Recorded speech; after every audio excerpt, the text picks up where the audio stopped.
ओम शांति। दीदी, आज परमात्मा शिव की एक शोभा यात्रा निकली थी और यहाँ कार्यक्रम एक हुआ है बहुत अच्छा। क्या कार्यक्रम था? क्या उद्देश्य है इसका? आज का जो शिव जयंती उपलक्ष्य अपना मैनपुरी परदानी भवन में शिव ध्वज लहरा गया और वहाँ पर भी परमात्मा शिव के जन्मदिन मनाई गई। केक काटे, कैंडल जलाए और सभी ने उस परमात्मा शिव को याद किया और अपने उनके साथ साथ ये शिव परमात्मा के साथ साथ हमें जो उस परमात्मा की पहचान हुई, तो हमारा भी एक ईश्वरीय परिवार के एक जन्मदिन के रूप में हम भी मनाते हैं। और उसके साथ साथ शिव की बारात भी निकाली गई थी। बारात में हम सभी का ये उद्देश्य था कि जैसे शिव परमात्मा जो है रियल में वो परम धाम निवासी है और वो जन्म मरण से न्यारे हैं। और वो इस समय कलयुग के अंत में परमात्मा शिव वर्तमान समय प्रजापिता ब्रह्मा कुमारी ईश्वरीय विश्वविद्यालय जो खुले हैं, जिस आधार से मनुष्य एक सुंदर जीवन जी सकता है। न मनुष्यों को यहाँ पर जो ज्ञान दी जाती है, 7 डेज कोर्स कराई जाती है, तो कोर्स के आधार से खुद की पहचान, खुदा की पहचान और ये सृष्टि जो बना हुआ है पूरे आदि मध्य अंत का ज्ञान मिलता है। और मनुष्य जो जन्म मिला है, मनुष्य जन्म में हमारा मनुष्य जन्म का जो माता पिता रचयिता स्वयं परमपिता परमात्मा है। और हमारे भारतवासियों का जो धर्म है आदि सनातन देवी देवता धर्म, वो देवी देवता धर्म जो था आज है ही नहीं। वर्तमान समय कलयुग की जो लास्ट समय है, इसी समय पर सभी के अंदर बुराइयां विकार सभी के अंदर है। इसलिए परमात्मा शिव जो आए हैं वो क्या करते हैं, हमारी बुराइयों को निकाल करके अच्छे गुणों में हम मनुष्यों को सजा करके साथ में ले जाने के लिए के वायदा है उनका। ये भगवान शिव को आज के दिन में सभी ने शिवरात्रि जो त्यौहार मनाते हैं, व्रत रखते हैं, पूजा करते हैं और क्या क्या सब चढ़ाते हैं। जैसे गन्ना चढ़ाते हैं, भगवान शिव कहते हैं गन्ना का ये गन्ने के जो रस होता है मीठा होता है, तो गन्ना चढ़ाओ मत पर गन्ने जैसे मीठे बनो। और बेर चढ़ाते हैं, भगवान शिव कहते हैं कि बेर मेरे ऊपर मत चढ़ाओ, तुम्हारी अंदर जो बेर भाव है तो वो बेर भाव को मुझे अर्पण कर दो। अब भगवान शिव ये कहते हैं कि दूध जो चढ़ाते हैं, जैसे दूध पवित्र होता है, स्वच्छ होता है, तो उस तरह पवित्र बनो, अपनी स्वच्छ बुद्धि होनी चाहिए। पर हम क्या करते हैं, पवित्रता को तो नहीं अपना पाते हैं और भगवान शिव के ऊपर जाकर दूध चढ़ा लेते हैं।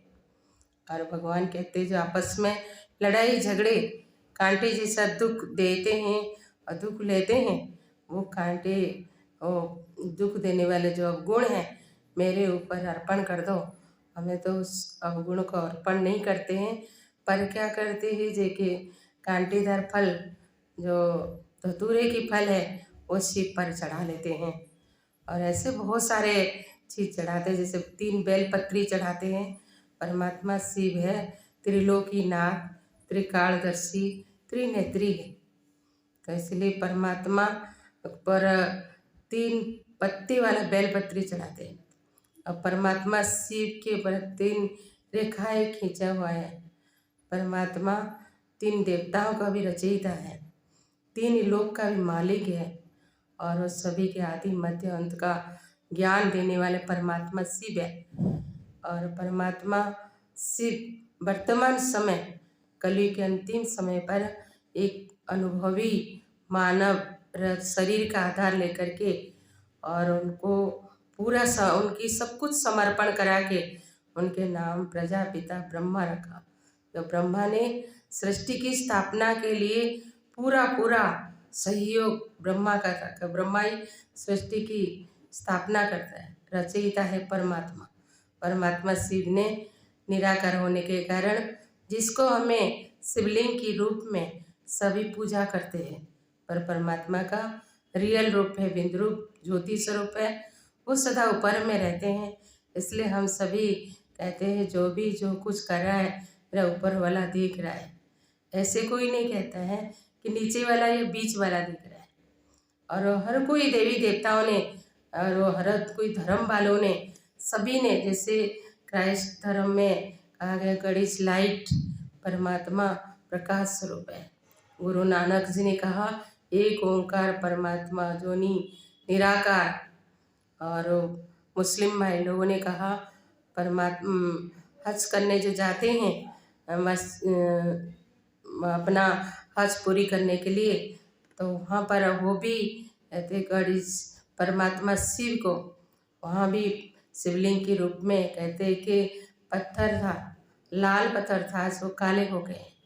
तो उसी तरीके से कहते वो मूर्ति पूजा नहीं करते, पर शिव परमात्मा के सभी धर्मों में ही मानते हैं। और परमात्मा शिव को सभी देवताओं ने भी पूजा की है। जैसे शंकर जी ने कैलाश पर्वत पर बैठ के ओम नमः शिवाय, ओम नमः शिवाय, और सामने शिव जी की लिंग रखे थे। और उस वैसे रामेश्वर मंदिर में राम जी ने शिव से शक्ति प्राप्त किए और रावण को मारे थे, इसका नाम रखा रामेश्वरम। और गोपेश्वर मंदिर में भी श्री कृष्ण जी वो भी शिव जी को पूजा करते थे। ऐसे सिद्ध करते हैं कि देव आत्माओं का भी पिता परमात्मा है, मनुष्य आत्मा का भी पिता परमात्मा है। सभी धर्म आत्माओं का जितने जो भी मनुष्य दैवी गुण है तो देवता कहलाते हैं, सभी का पिता उस परम पिता परमात्मा है। इसलिए सभी ने उस परमात्मा को याद करते हैं।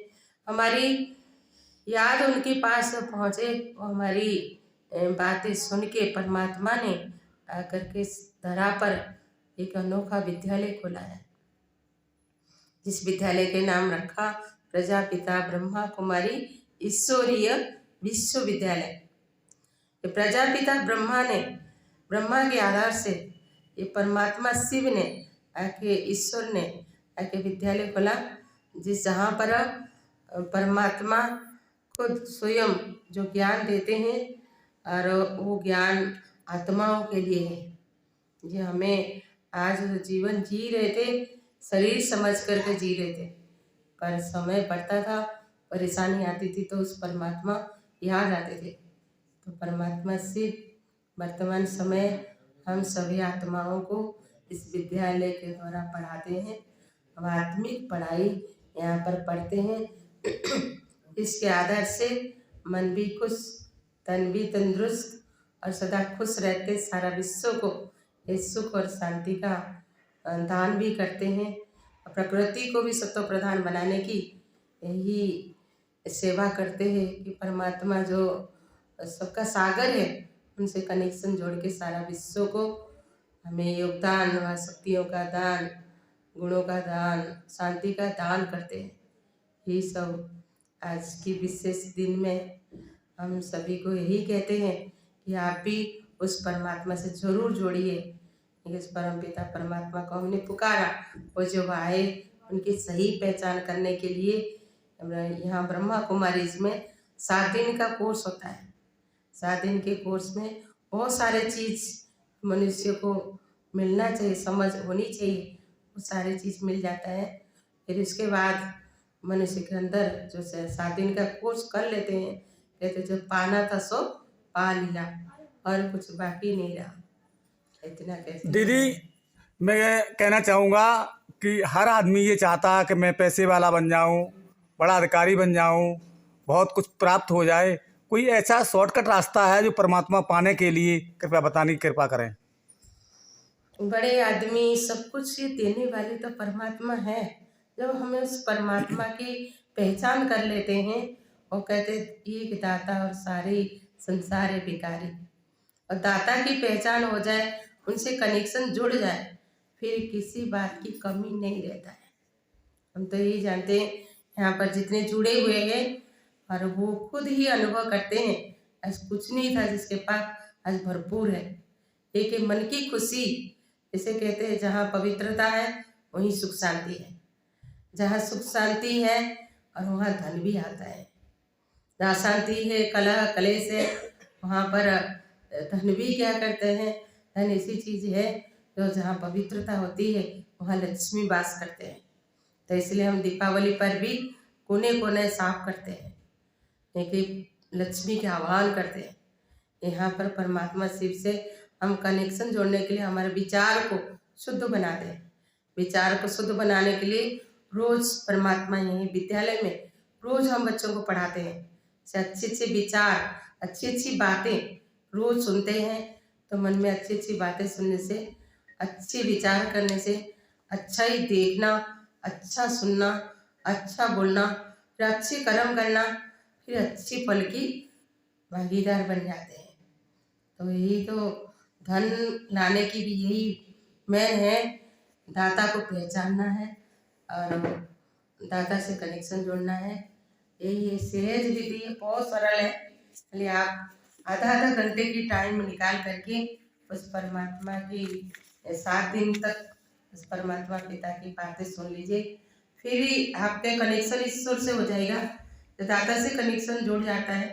कोई राष्ट्रपति से कहीं कहे थोड़ा दिन ही आप आओ, मैं आपको कनेक्शन जुड़ा दे, तो फिर ही वो किसी भी बात की कमी नहीं रहते हैं। वो तो भगवान है। तो परमात्मा हमें भरपूर करने के लिए आए, देने के लिए। ये हमें भगवान कर तो बहुत कुछ किया है और करने के बावजूद भी हमें कुछ नहीं मिला। क्योंकि अभी जो भी मिला है, शरीर मिला तो शरीर में अनेक प्रकार की बीमारी, और संबंधी मिले किसी कोई परेशानी, संबंधों से दुख मिलता है, धन से भी दुख, ये सारे दुख ही दुख मिला। परमात्मा सुख का सागर, शांति का सागर, आनंद का सागर, ज्ञान का सागर है। वो आए हमें सब में संपन्न बनाने के लिए। तो ये ज्ञान के धन है। पढ़ाई पढ़ के कितना कमाई कर लेते हैं, ईश्वरीय पढ़ाई से यहाँ पर 21 जन्म की कमाई होती है। आप भी इस पर जरूर आकर 7 दिन का कोर्स कर लीजिए। अभी आप लोगों ने प्रजापिता ब्रह्म कुमारी ईश्वरी विश्वविद्यालय आगरा रोड पुरुष चौकी के पीछे की संचालिका BK अवंती बहन ने बताया है कि जिसके तार परमात्मा से जुड़ जाते हैं उसके पास किसी चीज़ की कोई कमी नहीं रहती है और वो सर्वोच्च इंसान बन जाता है। मैनपुरी से चंदपाल साक्य की रिपोर्ट। आपको अगर ये बहन जी का इंटरव्यू अच्छा लगा हो तो मेरे चैनल को सब्सक्राइब करें, शेयर करें, ढेर सारा आशीर्वाद दें। धन्यवाद।